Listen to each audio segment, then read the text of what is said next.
mereka ada isu, mereka akan duduk berkumpul dan they always agree to disagree.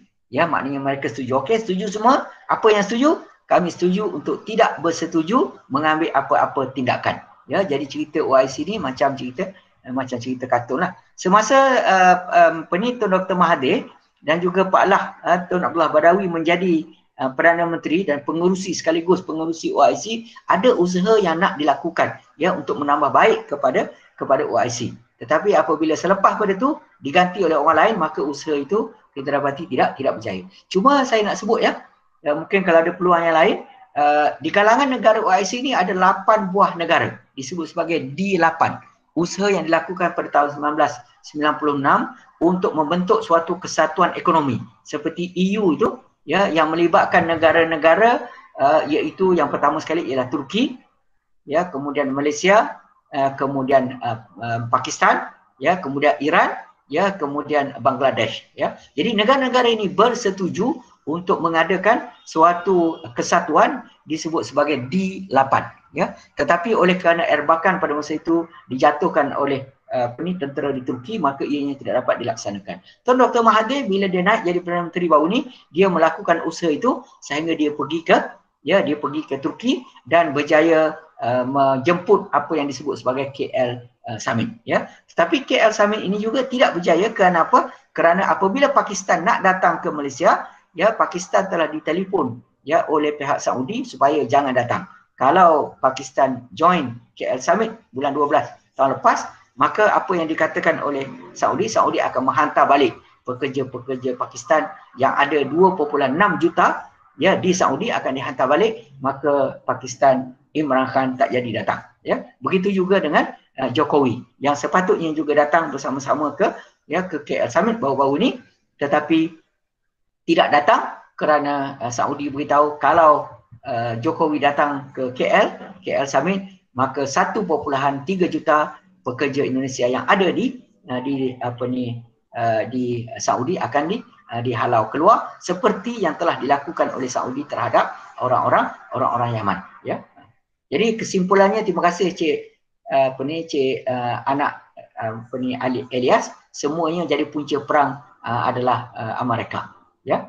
Jadi OIC hanya tengok saja ya. Alhamdulillah ya, dah jawab apa yang ditanyakan oleh Cik Mas. Apakah isu Syiah Sunni akan terus dimainkan oleh Amerika? Jawabnya betul ya. Isu Syiah Sunni ini akan terus digunakan oleh Amerika sehingga akhirnya ya pemimpin Syiah dan pemimpin Sunni bersetuju untuk duduk dan bincang ya. Kita jangan lupa ya, orang-orang Syiah ada 10% di Saudi ya, satu. Yang kedua, orang Syiah ada 70 sehingga 80% di Bahrain. Maknanya orang Syiah tu saya sebut tadi, isu yang disebut oleh Amerika iaitu Syiah Iran nak mensyiahkan Saudi adalah tidak mensyiahkan negara-negara di Timur Tengah adalah tidak betul. Kenapa? Kerana orang Syiah tahu, satunya ialah mereka hanya jumlah mereka di seluruh dunia orang Islam ya, daripada 2 bilion itu orang Islam hanya kira-kira ya, jumlah orang Syiah hanya kira-kira 10% sahaja. Jadi mereka tahu mereka tidak akan dapat menguasai.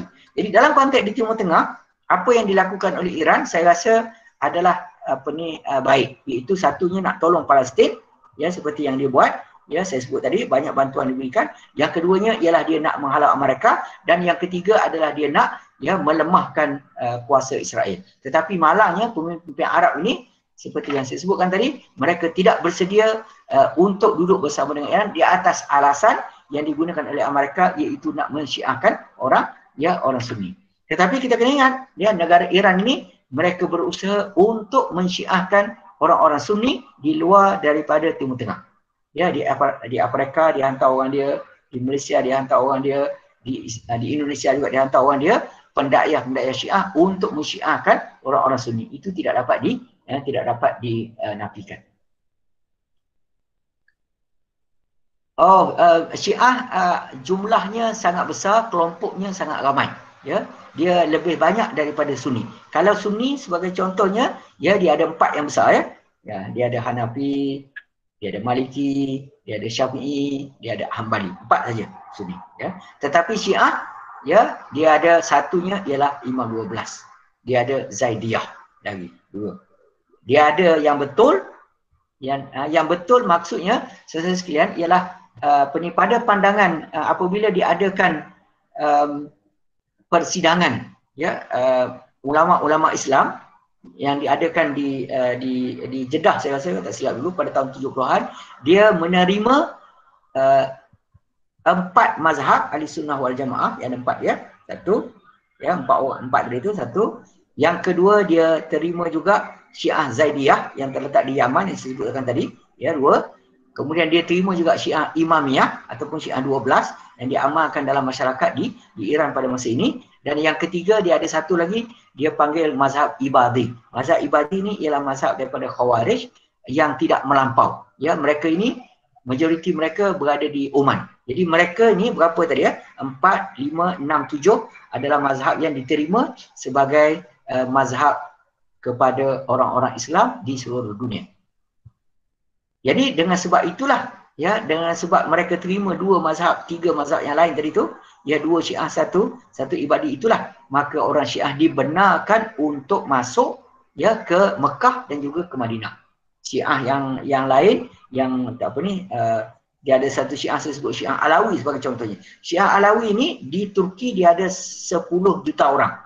Mereka tidak dianggap Islam oleh kerajaan Turki dan mereka tidak dibenarkan untuk ya meletakkan nama Islam sebagai agama mereka, ya. Tapi kita kena ingat ya, dalam konteks di Malaysia, ya, kerajaan Malaysia Majlis Fatwa Kebangsaan telah mengeluarkan fatwa yang jelas, iaitu Syiah adalah ajaran sesat, maka tidak boleh kita mengamalkan ajaran Syiah dalam konteks di Malaysia.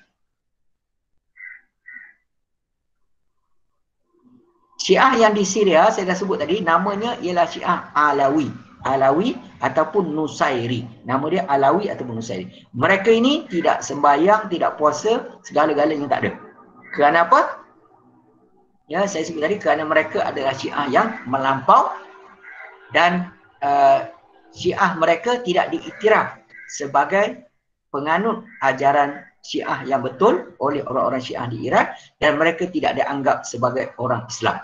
Kerana apa? Kerana dia akidahnya tak betul, dia percaya bahawa malaikat Jibril sepatutnya menghantar wahyu kepada Saidina Ali, bukannya kepada Nabi kita Muhammad sallallahu alaihi wasallam. Okey ya, yang Syria okey ya? Ya, akan datang kita bincang tentang revolusi Arab. Revolusi Arab tu Arab Spring ya. Yang tu memang dah siap lama dah kertas dah. Jadi saya nak tekankan ya, isu yang ada di Syria ini bukannya isu pergaduhan di antara Syiah dengan Sunni. Sebab ramai orang-orang Sunni yang menyokong kerajaan ini semata-mata kerana mereka nak dapatkan tempat, kedudukan, kerja dan sebagainya. Isu yang ada di Syria ini adalah isu tekanan, kejahatan, kezaliman yang dilakukan oleh pemimpin-pemimpin ya di Syria. Jadi pemimpin itu ketuanya adalah Syiah, tetapi pemimpin-pemimpin ada juga yang Sunni. Ya, jadi isunya adalah kerana kezaliman dan kejahatan. Ya, untuk lebih lanjut nanti saudari boleh cek ya apa yang disebut sebagai the Hama Massacre, ya, pembunuhan beramai-ramai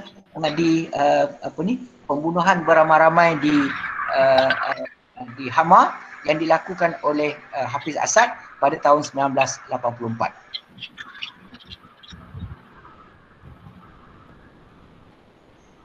Okey, ada apa-apa lagi? Kalau tak ada, kita nak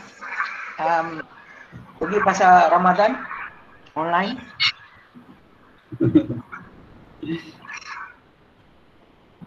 Okay bro. Rasanya untuk sesi pada kali ini kita dah drag masa lebih setengah jam lah ya. Ya. Jika ada soalan terakhir, 1-2. Ramai dah nak keluar dah tu. Okay, jadi rasanya cukup sekali itu. Jadi saya mewakili warga Fakulti Sains Kesihatan dan UiTM mengucapkan ribuan terima kasih kepada Prof. Kamruzaman atas perkongsian yang saya kira sangat bermakna pada petang ini, walaupun dah nak ke hujung petang, tapi Prof masih bersemangat untuk menyampaikan ilmu kepada kami ya. Alhamdulillah. Saya rasa Jadi soalan tentang tadi eskatologi. ya. Tadi ada soalan tentang eskatologi. Aha. Apa ni, yang tu memang ada kuliah saya di UTM tajuk tentang apa, kajian masa hadapan, jadi masuk eskatologi tu. Jadi minta dia kontak saya, nanti saya hantar dia punya tu dia. Dia punya bahan. Baik. Aha. Okay. Okey, insyaAllah nanti boleh kontak saya lah di FSK ke atau mana-mana, insyaAllah. Boleh forwardkan apa sumber-sumber yang untuk kita rujuk lah, insyaAllah. Jadi terima kasih banyak kembali kepada Prof dan kepada semua para staf, pensyarah dan pihak-pihak luar yang join lah pada petang ini. InsyaAllah. Jadi semoga semuanya beroleh keberkatan dan beroleh ilmu yang dapat kita manfaatkan bersama-sama. Jadi untuk akhirnya terima kasih banyak sekali lagi Prof. InsyaAllah jumpa lagi di lain channel dan di lain masa insyaAllah. Dan kita sudahi sesi kita pada petang ini dengan bacaan tasbih kafarah dan surah Al-Aus. Subhanakallahumma wa bihamdika asyhadu an la ilaha illa anta astaghfiruka wa atubu ilaik. Bismillahirrahmanirrahim wal aus innal insana. Sekian, assalamualaikum warahmatullahi wabarakatuh. Assalamualaikum.